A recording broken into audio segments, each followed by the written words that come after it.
maths lovers. අදාවේ වර්ග දෙකක අන්තරය කොහොමද අපි සාධක හොයන්නේ කියන එක ඔයාලට කියලා දෙන්න.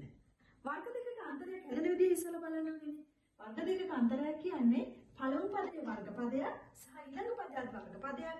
ඒ අතර අඩු කිරීමේ ලකුණක් තියෙනවා නම් අපි කියනවා වර්ග දෙකක අන්තරයක් කියලා. අපි බලමු දැන් කොහොමද වර්ග දෙකක අන්තරය සාධක වලට වෙන් කරන්නේ කියලා.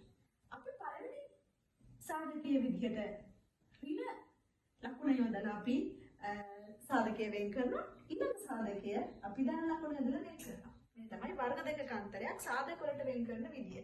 දැන් තව උදාහරණයකින් කිව්වොත් අපිට පුළුවන් මෙන්න මේ පළවෙනි පදේ වර්ගපදයක් විදිහට තියෙනවා 25 කියන සංඛ්‍යාවක්.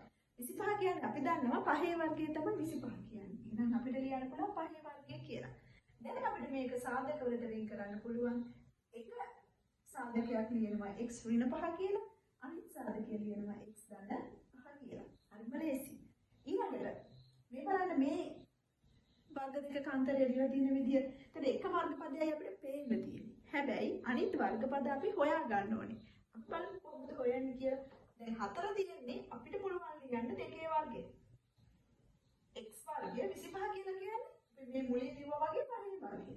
දැන් බලන්න මේ හැම පදයක්ම වර්ග වෙලානේ තියෙන්නේ. එහෙනම් අපිට ලියන්න පුළුවන් එක පදය එක සාධකයක් 2x දින 5 කියලා.